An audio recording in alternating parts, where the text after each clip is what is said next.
ಈ ಸಂದರ್ಶನದಲ್ಲಿ ನಮ್ಮ ಜೊತೆ ಮುಂಡವಾಡ ಕ್ಷೇತ್ರದ ಗುಂಜಾವತಿ ಗ್ರಾಮ ಪಂಚಾಯಿತಿ ಸದಸ್ಯರಾದಂತಹ ಮಾನ್ಯ ಶ್ರೀ ರಾಮು ದೊಂದು ಅವನೇ ಅವರು ನಮ್ಮ ಉಪಸ್ಥಿತಿಯಲ್ಲಿದ್ದಾರೆ. ಅವರಿಗೆ ನಮ್ಮ ಇಂಡಿಯನ್ ಪೊಲಿಟಿಕ್ಸ್ ನ್ಯಾಷನಲ್ ಮೀಡಿಯಾ ಪರವಾಗಿ ಹಾರ್ದಿಕ ಸ್ವಾಗತ ಸರ್. ಸರ್, ತಾವೊಂದು ರಾಜಕೀಯ ಕ್ಷೇತ್ರಕ್ಕೆ ಯಾವಾಗ ಹಾಗೂ ಹೇಗೆ ಪ್ರವೇಶ ಮಾಡಿದ್ರಿ? ನಾವು 2000 ಇಸ್ವಿಯಿಂದ ಪ್ರವೇಶ ಮಾಡಿದ್ದೇವೆ. ಅಂದ್ರೆ ತಾವು ಒಂದು ಯಾರ ಪ್ರೋತ್ಸಾಹದ ಮೇರೆಗೆ ತಾವು ರಾಜಕೀಯಕ್ಕೆ ಪ್ರವೇಶ ಮಾಡಿದ್ರಿ ಸರ್? ಪ್ರೋತ್ಸಾಹದಂದ್ರೆ ಅಂದ್ರೆ ಒಂದು ಜನರ ಒಂದು ಪ್ರೋತ್ಸಾಹದ ಮೇಲೆ ಜನರ ಪ್ರೋತ್ಸಾಹದ ಮೇಲೆ ಜನನೇ ಅವರಾಗಿ ಒಂದು ಆರಿಸಿ ಕಳಿಸಿದ್ದು.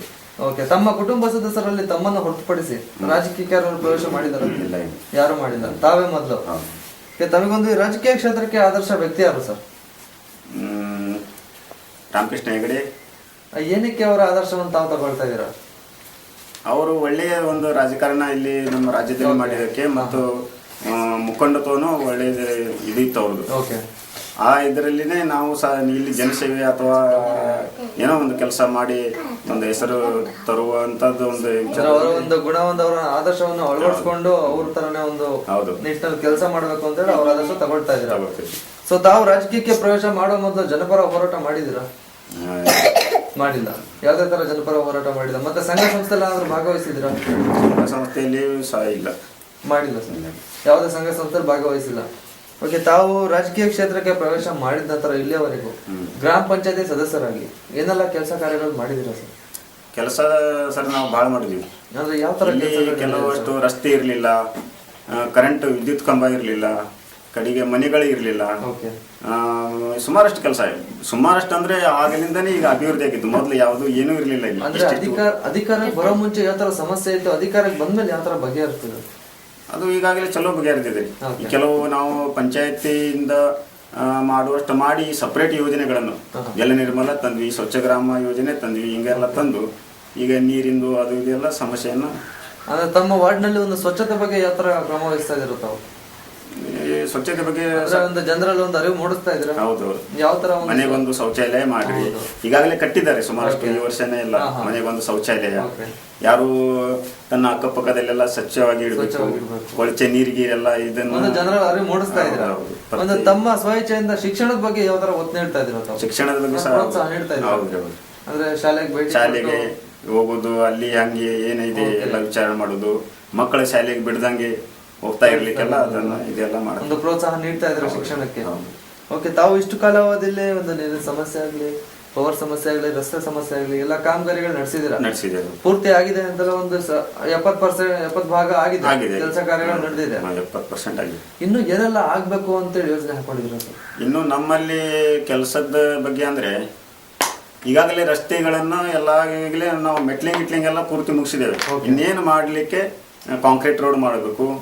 ಇನ್ನೂ ಕೆಲವು ಸ್ವಲ್ಪ ನೀರಿಂದ ಅಂದ್ರೆ ಪೂರ್ತಿ ಏನು ಬಗೆಹರಂಗಿಲ್ಲ, ಆದ್ರೂ ಇನ್ನೂ ಸ್ವಲ್ಪ ಅದನ್ನ ಆಗ್ತಾ ಇರ್ಬೇಕಂತ ಇಷ್ಟೇ. ಮತ್ತೆ ಹೆಚ್ಚು ಕಡಿಮೆ ಕೆಲಸ ಆಗಿದಂಗೆ.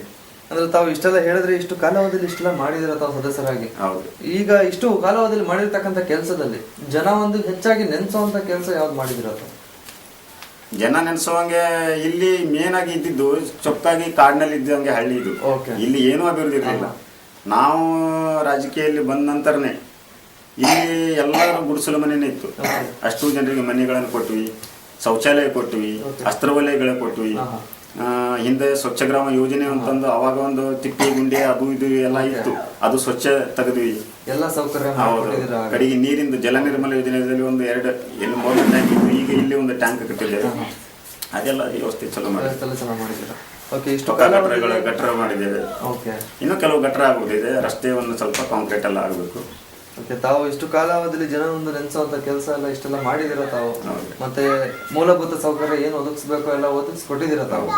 ಒಂದು ಸದಸ್ಯರಾಗಿ ಇಷ್ಟೆಲ್ಲ ಕೆಲಸ ಕಾರ್ಯಗಳು ಮಾಡಿದ್ದೀರ. ಒಂದು ರಾಜಕೀಯ ಮಟ್ಟದಲ್ಲಿ, ಒಂದು ರಾಜಕೀಯ ಕ್ಷೇತ್ರದಲ್ಲಿ ಯಾವ ಮಟ್ಟಕ್ಕೆ ಬೆಳಿಬೇಕು ಅಂತ ಹೇಳಿ ಅಭಿಪ್ರಾಯ ಇದೆ ಸರ್ ತಮಗೆ?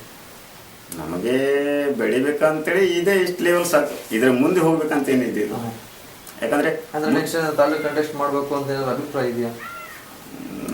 ಹಂಗೇನಿಲ್ಲ, ಜನ ಒಂದು ಪ್ರೋತ್ಸಾಹ ಕೊಟ್ರೆ ಮುಂದೆ ಅದು ಜನರ ಮೇಲೆ ಅಭಿಪ್ರಾಯ ಇದೆ. ಜನರ ಒಂದು ಮೇಲೆ ಡಿಪೆಂಡ್. ಜನರ ಒಂದು ಪ್ರೋತ್ಸಾಹ ಕೊಟ್ಟರೆ ತಾಲೂಕು ಕಂಟೆಸ್ಟ್. ಈಗ ನಾವು ಫಸ್ಟ್ ಇದಾದ ನಂತರ ಸೆಕೆಂಡ್ ಅವರೇ ಕರೆದು ಒಯ್ದು ಮತ್ತೆ ಅಲ್ಲಿ ಲೀಡರ್ ಕಡೆಗೆ ಒಯ್ದು ನಿಲ್ಸಿದ್ರು, ಏಕದಮ್ ಬಹುಮತದಿಂದ ಹರಿಸಿದ್ರು. ಹಂಗೆ ಈಗ ಜನನೇ ಹಂಗ್ ಮಾಡ್ತಾರೆ. ಈಗ ಪಂಚಾಯತ್ ಚುನಾವಣೆ ಬಂದ್ರೆ ಅವರೇ ಬಂದು ಕರ್ಕೊಂಡು ಹಾಕ್ತಾರೆ, ಇಂಥವ್ರನ್ನ ಆಗ್ಬೇಕು, ಇಂಥವ್ರೇ ಬೇಕು ಅಂತೇಳಿ. ಆಗ ಅವ್ರನ್ನ ನಿಲ್ಲಿಸ್ಬಿಡ್ತಾರೆ. ಕೊನೆಯದಾಗಿ ನಮ್ಮ ಮೀಡಿಯಾ ಮುಖಾಂತರ ಭಾರತದ ಯುವಜನತೆಗೆ ಮತ್ತು ಮಹಿಳೆಯರಿಗೆ ಏನ್ ಹೇಳೋದಕ್ಕೆ ಇಷ್ಟಪಡ್ತೀರಾ? ನಾವು ಹೇಳೋದಂದ್ರೆ ಒಟ್ಟಾಗಿ ತಮ್ಮ ಸ್ವಚ್ಛತೆಯನ್ನು ಕಾಪಾಡಿ, ಗ್ರಾಮದ್ದು ಹೌದು, ತಮ್ಮದು ಹೌದು, ತನ್ನದಾಗೆ ಗ್ರಾಮದ್ದು, ಗ್ರಾಮದಾಗೆ ತಾಲೂಕಿಂದು ಪ್ರತಿಯೊಂದು ಸ್ವಚ್ಛತೆ ಕಾಪಾಡೋದು ಮತ್ತು ಒಳ್ಳೆಯದನ್ನ ಇದು ಮಾಡಿಕೊಂಡು ಹೋಗೋದಂತ ನಾವು ಒಂದು ಇದು. ಓಕೆ, ಕೊನೆಯದಾಗಿ ತಮ್ಮ ಕ್ಷೇತ್ರವಾದ ಮುಂಡಗೋಡ ಗ್ರಾಮದ ಜನತೆಗೆ ಹಾಗೂ ತಮ್ಮ ಗುಂಜಾವತಿ ಗ್ರಾಮದ ಜನತೆಗೆ ನಮ್ಮ ಮೀಡಿಯಾ ಮುಖಾಂತರ ಏನು ಹೇಳೋದಕ್ಕೆ ಇಷ್ಟಪಡ್ತೀರಾ ಅವರಿಗೆ? ನಾವು ಹೇಳೋದು ಜನಸೇವೆ, ರಾಜಕಾರಣಿಗಳಾಗಲಿ ಚುನಾಯಿತ ಪ್ರತಿನಿಧಿಗಳಾಗಲಿ ಯಾರೋ ಆಗಲಿ, ಒಂದು ಜನರಿಗೆ ಅಭಿವೃದ್ಧಿ ಆಗಬೇಕು, ಜನರ ಕೆಲಸ ಆಗಬೇಕು.